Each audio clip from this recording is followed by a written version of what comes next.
What is going on, ladies and gentlemen? Namaste and welcome back to my YouTube channel. I'm going to react to Sadhguru on Prophet Muhammad, and I don't know, he replied to Leftists, and let's check it out. Much love to you. You can tell me what you think in the comment section down below. We do all this so that we can get, we gain knowledge from reaction to this, and to just understand how, all these things go about and just intertwine. So let's go.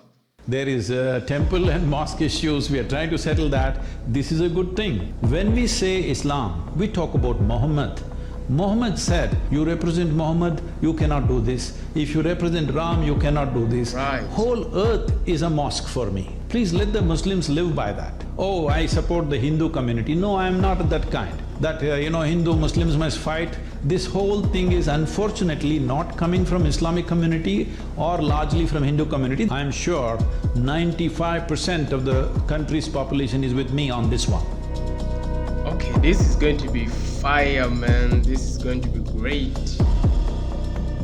Can't wait. This kind of thing is coming because you don't want a solution, because a whole lot of people are using this problem as an investment to build their own political futures or whatever else they're planning. True. So if you look at the way they discredited the Archaeological Survey of India, whatever evidence they came up with, these few so-called scholars or professors from certain universities who went about doing this, if you look at that, it is very clear they had their own personal agendas. They were not interested in the evidence. Going by the evidence, definitely there is a temple. Ram born there or not there, you can debate forever, it's over 6,000 years ago, nobody can geographically fix it, all right?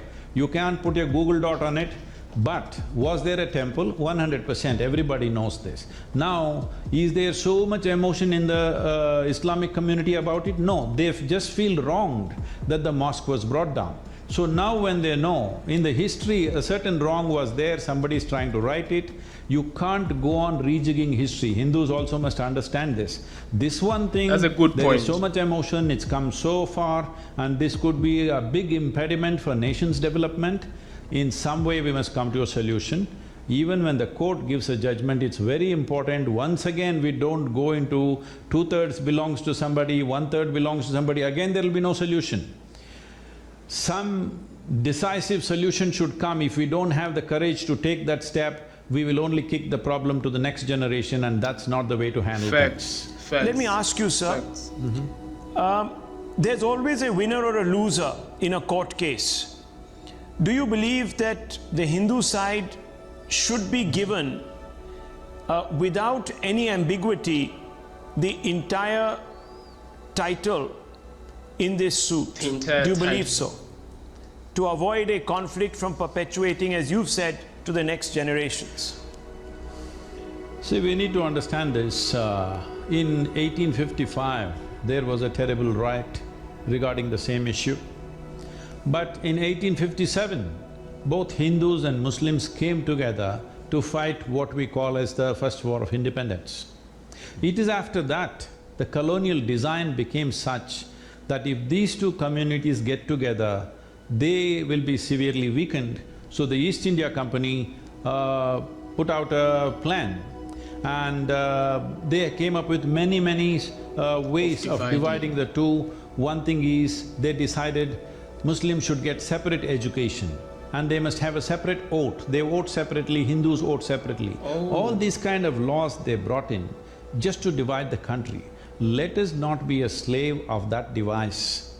Today, after 70 years of independence, let whatever you are in your heart, you may be a Hindu or a Muslim, let that be a personal faith, but we belong to one nation. It is important we want a solution. Agreed, What is the solution, if you ask? Now you want me to spell out, Rahul, that, oh, I support the Hindu community. No, I am not that kind. It is not about supporting the Hindu community or Islamic community. I want the impediments for the development of this nation to be gone.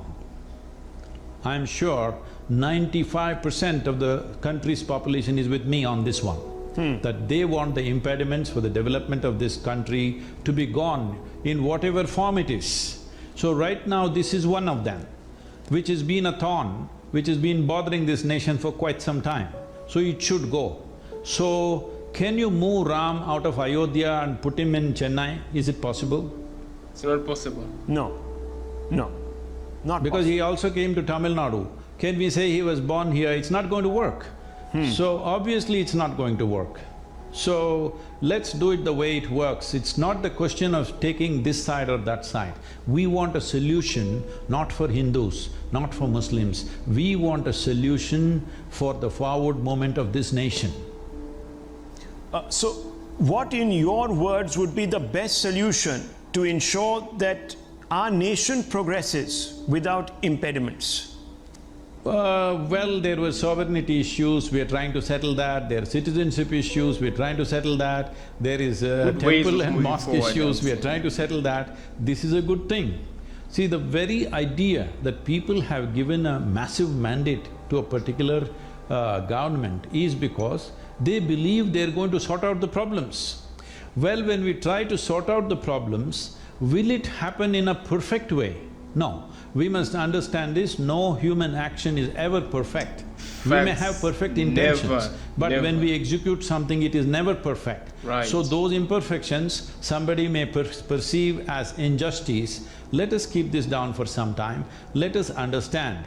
In this whole thing, what I see is, the main mischief has come from the colonial forces, and the second level of mischief has come from very far left-leaning kind of scholars and professors.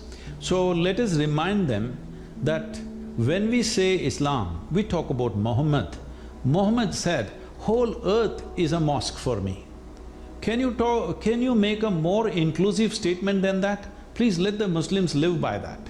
When we say Hindus, now they're talking about Ram. Rama is that kind of man. Just out of his integrity, he gives up his kingdom. He's a coronated king, but he walks away into the forest and his wife is stolen, terrible things are done. But when he kills his enemy who stole his wife and did terrible things to the people, he repents having killed him. So that is the man you're fighting for, don't forget. And for the leftists, let them remember all this conniving nonsense that they're doing everywhere. Even today they're continuing like this. I want to remind them, they are not progeny of Joseph Stalin or Mao Tse-tung. Wow. They are supposed to represent Karl Marx, who thought of an equitable society, a society without disparities, a compassionate economy which will nurture every human being. This is what he represents. Please let all three remember this. Right now this fanning of Hindu Muslims must fight, this whole thing is unfortunately not coming from Islamic community or largely from Hindu community. There are fringe elements on both sides, I'm not saying no. Yes, But largely it is coming from left-leaning extremists. What is their interest in religion? They should not even be interested in religion. But they're always playing with this. I request all of them, please understand whom you represent. You represent Muhammad, you cannot do this. If you represent Ram, you cannot do this. If you represent Karl Marx, you cannot do this. Right. So left-leaning extremists, now the Prime Minister has come up with a term to describe some of them. He says that they have occupied a vast influence over the minds of this country because they are located very close to the center of power. I mean, you can call it the Latvian zone, you can call it the Khan market consensus, what have you. But do you believe these individuals have a motivated interest, or are they just ideologically driven to doing this?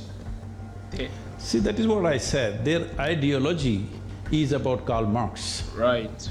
They are motivated because unfortunately they have understood this. When Marx envisioned communism, he thought richest nations will go for communism because he believed out of our humanity we will become communist.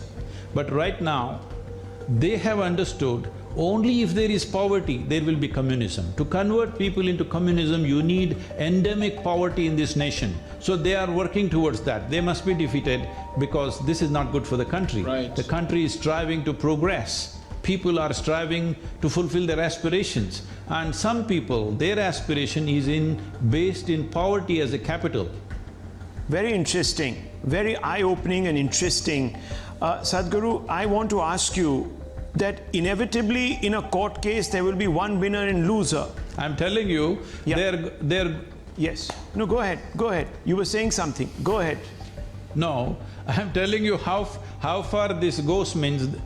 how far this goes means, this is not just about temple and mosque. These same people are going about campaigning, if you plant lot of trees, it's dangerous for the country. How do you… What do you say about that? That is just crazy. Wow. That was a heated argument.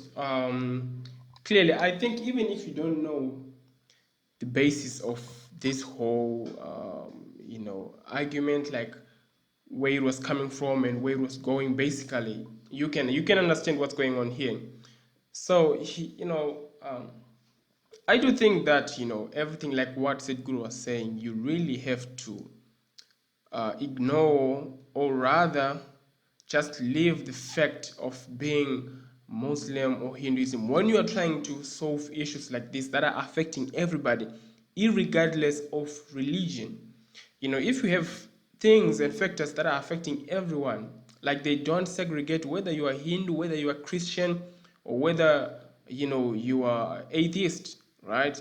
You have to separate those things and focus on solving this issue. You were saying that there is bits and pieces. There is bits of people that are causing this from the Hindu and also from the what Islamic area, which is at the end causing all this to happen, right? And at the end of the day, he's saying all this happened 6,000 years ago, and right now what we need to do is to move forward and try to rectify all these issues, all these problems, so that we can live as one, move forward. He said, he quoted Muhammad, who said, the whole earth is his temple or mosque, right? So that on its own can show you that you gotta live in peace everywhere. You gotta have a chance to do to spread your wings and to do what you want to do, regardless of your religion. So tell me what you guys think in the comment section down below. But I appreciate you guys sharing this with me. Much love to you guys. You can tell me more videos to check in the comment section down below. I appreciate you all. Take care. Peace.